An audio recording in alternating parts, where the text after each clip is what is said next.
आज तक आप लोगों ने बहुत सारे मिस्टीरियस केसेस के बारे में सुना होगा और उनमें से कुछ ऐसे भी केसेस होते हैं जिनके बारे में पूरी दुनिया सोचने पे मजबूर हो जाती है।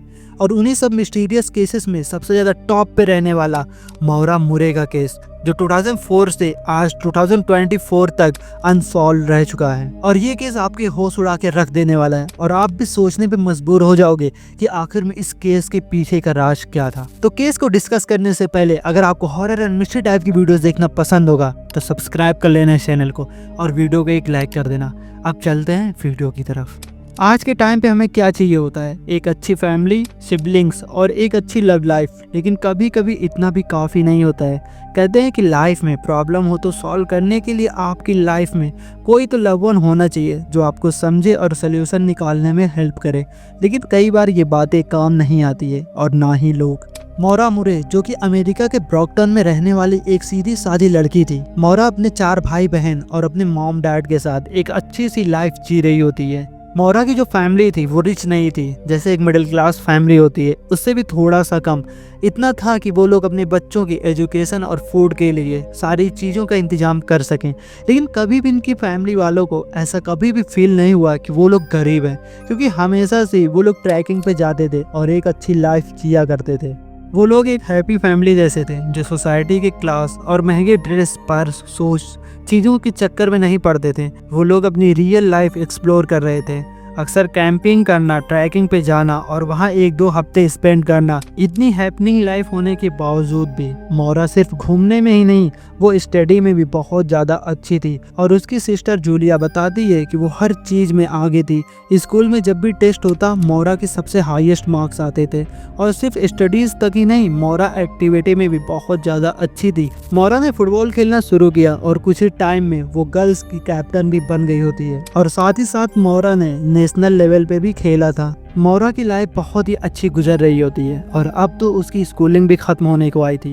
लेकिन तभी मौरा की बड़ी बहन यानी जूलिया का लेटर आता है और जूलिया ने लेटर में लिखा होता है कि यहाँ वेस्ट पॉइंट पे सब कुछ बहुत अच्छा है। यहाँ खाना पीना रहना लाइफ सब बहुत ही अच्छी है और फ्री भी है। जूलिया मौरा की बड़ी बहन थी और जब उसका स्कूल फिनिश हुआ था तो उसको अपनी फैमिली की फाइनेंशियल प्रॉब्लम्स का पता चला और साथ ही साथ ये भी पता चला कि वो लोग उनकी कॉलेज स्टडीज़ अब अफोर्ड नहीं कर सकते हैं। इसीलिए जूलिया ने वेस्ट पॉइंट जाने का सोचा। जिनको वेस्ट पॉइंट नहीं मालूम उनको मैं बता दूं, यूएसए की मिलिट्री एकेडमी होती है जिसमें आपको टेस्ट देना पड़ता है और जब आप उस टेस्ट को क्लियर कर लेते हो तो आपको हर चीज़ फ्री में प्रोवाइड की जाती है। और अपनी फाइनेंशियल कंडीशन जानने के बाद जूलिया ने वहाँ एडमिशन ले लिया और उसका कैरेक्टर, पर्सनैलिटी मौरा से बिल्कुल डिफरेंट थे। हालांकि मौरा को कई यूनिवर्सिटी से ऑफर लेटर आए थे, इवन हार्वर्ड से भी, फिर भी इसने वेस्ट पॉइंट जाने का सोचा और वो वेस्ट पॉइंट में एडमिशन लेके रहने लगती है। सब कुछ सही चल रहा होता है, चीजें एकदम ट्रैक पे होती है और जूली की भी अब ट्रेनिंग कंप्लीट हो चुकी होती है, जिसकी वजह से जूली को यहाँ से जाना पड़ता है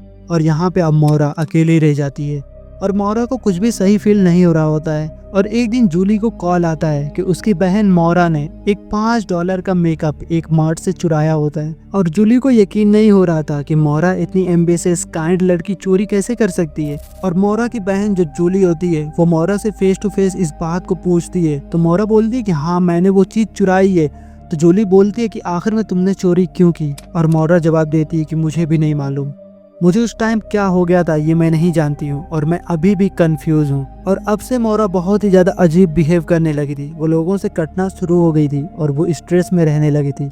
मौरा की फैमिली बताती है वो बहुत ही फनी गर्ल रही है। उनकी फैमिली में वो हमेशा सबको हंसाती थी और बहुत काइंड पर्सन थी। और अब की मौरा इतनी डिप्रेस और किसी से भी बात ना करना बिल्कुल अलग थी। कुछ टाइम बाद मौरा ने अपनी फैमिली को बताया कि उसे वेस्ट पॉइंट छोड़ना है, वो यहाँ सही फील नहीं कर रही है और ये जगह उसके लिए नहीं है। अब मौरा की फैमिली में बहुत कुछ बदल चुका था। उसके पेरेंट्स का डिवोर्स हो गया था और चीज़ें बहुत ही ज़्यादा बेकार हो चुकी थी। जूली ने मौरा से कहा, यहाँ पढ़ोगी तो तुम्हें लास्ट में ओथ लेनी पड़ेगी और फिर मिलिट्री में काम करना पड़ेगा। और मौरा ऐसा बिल्कुल नहीं चाहती थी और मौरा वापस अपने घर आ गई। मौरा की मदर एक नर्स थी तो उसने भी नर्स बनने का सोचा। मौरा ऑलरेडी एकेडमी में बहुत अच्छी थी, उसके लिए ज़्यादा मुश्किल नहीं थी और मौरा ड्रोम में शिफ्ट हो गई। मौरा अपनी डेली लाइफ में स्टडी करने जाती और वापस ड्रोम में आ जाती थी और फाइनली उसकी लाइफ ट्रैक पे आ चुकी थी। लेकिन अपना खर्चा निकालने के लिए मौरा ने एक जॉब करने का सोचा और मौरा को अपने एक कैंपस में डेस्क जॉब मिल गई होती है। और अब वो अपनी फैमिली के साथ भी पहले की तरह रहने लगी थी। फिर 9 अप्रैल 2004 रात 1 बजे मोरा के फ़ोन से एक अननोन नंबर से कॉल आई और उस टाइम वो ड्यूटी पे थी। उस कॉल पे बात करने के बाद मोरा एकदम से घबरा गई और कांपते हुए रोने लगी। लोग आते जाते उसे रोते हुए देख रहे होते हैं। फिर मोरा ने फैमिली इमरजेंसी बता के कॉलेज से 1 हफ्ते की लीव लेकर कार से निकल गई। नेक्स्ट डे 112 स्नोबैंक रोड पे मोरा की कार क्रैश मिली। पुलिस ने कार के ओनर मोरा के डैड को कॉल करके इन्फॉर्म किया। मोरा के डैड ने बताया ये कार मेरी बेटी मोरा के पास थी। पुलिस ने जब मोरा को कांटेक्ट करने की कोशिश की उसका फ़ोन ऑफ आता है। मोरा की फैमिली और पुलिस उसके फॉर्म जाते हैं। वहां जाके पता चलता है कि मोरा ने फैमिली इमरजेंसी बता के 7 दिन की छुट्टी ली हुई है और कल रात को ही मोरा वो कार लेकर रात 1 बजे निकल गई थी। और अब मोरा के फैमिली वाले बहुत ज़्यादा डर गए होते हैं। वो पुलिस वाले के साथ तुरंत से उस जगह पे पहुंचते हैं जहां पे मोरा का एक्सीडेंट हुआ रहता है। कई घंटों तक पुलिस वाले मोरा की बॉडी को ढूंढते हैं लेकिन कहीं पे भी मोरा का कुछ भी पता नहीं चलता है और कई घंटों के इन्वेस्टिगेशन करने के बाद भी कुछ हाथ नहीं लगता है। और अब सबके सामने ही सिचुएशन थी कि आखिर में मोरा गई तो गई कहाँ, और वो भी झूठी लीव लेकर। और फिर इस केस को और ज्यादा इन्वेस्टिगेट किया जाता है। वो पुलिस वाले जहाँ पे वो लड़की काम करती थी यानी जहाँ पे मोरा काम करती थी वहाँ पे जितने भी सीसीटीवी कैमरे लगे होते हैं उन सबकी फुटेज को निकालना शुरू करती है और रात के 1 बजे की फुटेज पुलिस वालों के हाथ लगती है। उस कैमरे में देखा कि रात के 10, 11 और 1 बजे तक मोरा को 3 कॉल्स आई। जब लास्ट कॉल 1 बजे आई तो वो कॉल कट होते ही मोरा घबरा गई और रोने लगी और उसकी वहाँ डेस्क ड्यूटी थी और उसे लोगों की एंट्री रजिस्टर करनी होती थी। लेकिन कॉल्स की वजह से वो अब लोगों पे ध्यान नहीं दे रही होती है और लोग बिना रजिस्ट्रेशन के अंदर बाहर हो रहे होते हैं और मोरा को कोई फर्क भी नहीं पड़ रहा होता है। सब लोग इधर से उधर जा रहे होते हैं बिना रजिस्ट्रेशन करवाए और मोरा रोते हुए एप्लीकेशन लिखती है और अपनी कार में बैठ के निकल जाती है और उसकी कार क्रैश हो जाती है। लेकिन अजीब बात यहाँ पे ये है कि अगर मोरा मर गई है तो उसकी बॉडी कहाँ पे, या फिर अगर कहीं पे चली गई है तो कोई क्लू क्यों नहीं मिल रहा होता है। और अब ये सिचुएशन लोगों के सामने आ गई होती है कि मोरा कहाँ गई, कहाँ वो मिस्टीरियस तरीके से मोरा गायब हो चुकी थी। कॉल की इन्फॉर्मेशन निकालने के बाद ये पता चला कि जो फर्स्ट कॉल थी वो एंजेलिना की थी जो कि मोरा की ही सिस्टर होती है और जो सेकंड कॉल होती है वो उसके बॉयफ्रेंड की होती है। और जब पुलिस वाले एंजेलिना के पास पहुंचते हैं तो उसने बताया कि मोरा ने कहा कि मुझे ड्रिंक छोड़ना है और यही सब बोलकर उसने कॉल रख दी। और मुझे नहीं लगता है कि इतनी बड़ी बात थी कि मेरी सिस्टर इसके लिए इतना अपसेट होगी।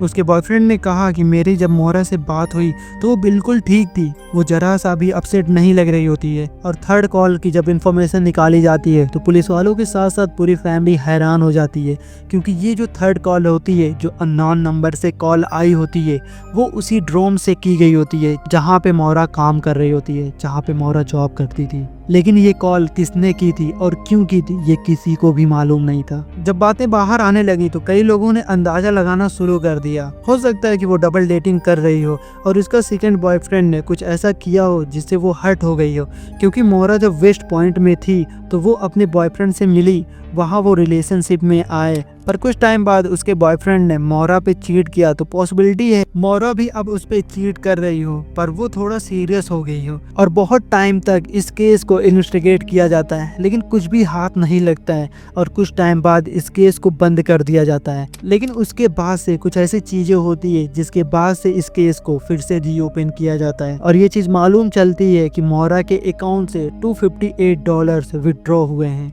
और मोरा के ही कार्ड से वाइन और शैंपेन खरीदी जाती है और पुलिस वाले फिर से इस केस को इन्वेस्टिगेट करने लगते हैं। और फिर पुलिस वालों ने मोरा की वेस्ट पॉइंट की दोस्त सारा से इन्वेस्टिगेट किया तो मालूम चला कि मोरा को ईटिंग डिसऑर्डर था जिसकी वजह से मोरा बहुत ज्यादा परेशान भी रहा करती थी और शायद इसी वजह से उस दिन उसने मार्ट से वो मेकअप चुराया था। वो अपने ईटिंग हैबिट से बहुत ज्यादा परेशान हो गई थी क्योंकि वो शुरू से बहुत फिट टाइप गर्ल रहती थी और वो वेस्ट पॉइंट के साइकाइट्रिस्ट से कंसल्ट करती है और उन्हें सब बताती है और साइकाइट्रिस्ट मोरा की बात सुन के उसकी हेल्प करने की जगह उसका मजाक बनाता है और मेकअप की चोरी के बारे में उसके हेड को बता देता है जिसकी वजह से उसे हाथ में राइफल लेके रन करना पड़ता है, मतलब दौड़ना पड़ता है एज अ पनिशमेंट। और यहाँ मोरा की लाइफ में पहली बार कुछ ऐसा हुआ था जिसकी वजह से मोरा को इतना ज्यादा लोगों के सामने शर्मिंदा होना पड़ा था। मोरा का जितना भी प्राइड था वो पूरी तरीके से टूट चुका था और अब उसको इस जगह पे रहने का बिल्कुल भी मन नहीं था और मोरा ने वेस्ट पॉइंट छोड़ दिया होता है।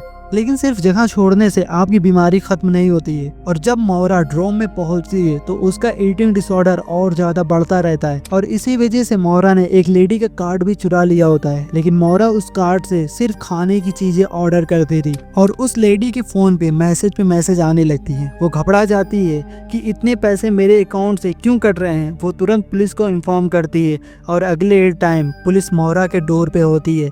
मोरा डोर ओपन करती है और पुलिस उससे पूछती है कि तुम्हारे पास इनका कार्ड है, और मोरा बोलती है कि हाँ मेरे पास इनका कार्ड है, और मोरा उनका कार्ड वापस कर देती है। मोरा यहाँ पे झूठ नहीं बोलती है और ना ही बचने की कोशिश कर रही होती है, क्योंकि मोरा कोई बुरी इंसान नहीं होती है। वो सिर्फ अपने ईटिंग डिसऑर्डर की वजह से परेशान होती है।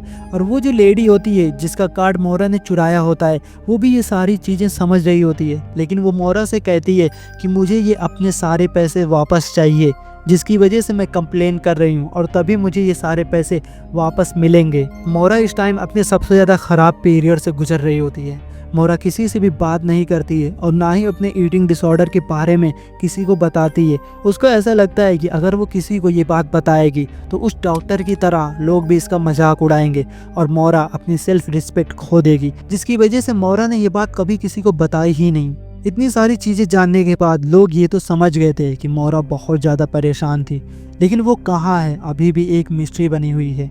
और वो आखिरी यानी लास्ट कॉल किसकी थी, और उसने ऐसा क्या कह दिया कि मोरा अपने होश खो बैठी। और उस रात के एक्सीडेंट के बाद मोरा किसी भी सीसीटीवी फुटेज में नहीं दिखाई दी और ना ही उसकी बॉडी, और आज भी वो मिसिंग है और एक मिस्ट्री बनी हुई है। होता क्या है ना कि आजकल जिस सोसाइटी में हम लोग रह रहे हैं वहाँ पे कोई भी आपके इमोशंस को समझता नहीं है। लोगों को हर बात मजाक और झूठी लगती है जब तक वो उन पे ना आ जाए। और ईटिंग डिसऑर्डर ये सब कुछ नहीं होता है। फालतू चीजें कहने से पहले सोच लेना कि एक ऐसी लड़की जिसकी लाइफ में सब कुछ सही चल रहा होता है, पर सिर्फ एक ईटिंग डिसऑर्डर की वजह से उसकी पूरी लाइफ पलट जाती है, और वो एक काइंड, टैलेंटेड और हंसमुख लड़की से एक डिप्रेस्ड, चोर, इंट्रोवर्ट बन जाती है। क्योंकि उसे पता होता है मैं अगर यहाँ किसी से कुछ भी कहूँगी तो लोग मेरा मजाक ही बनाएंगे, और वो सब कुछ अपने तक रख के अकेले सफर कर रही होती है। हो सकता है कि वो अननोन कॉल किसी ऐसे इंसान की हो जिसने ये सारी बातें सुनी हो और उस पर हंसा ना हो, उसने उसको समझा हो।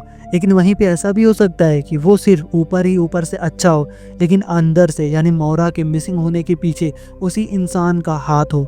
यहाँ पे आप क्या सोचते हैं इस केस को लेके, कमेंट करके जरूर बताना। अगर आपको वीडियो पसंद आई होगी तो लाइक कर देना। चैनल पर नए हो तो ऐसे मिस्टीरियस एंड हॉरर टाइप की वीडियोस देखने के लिए चैनल को भी सब्सक्राइब कर देना।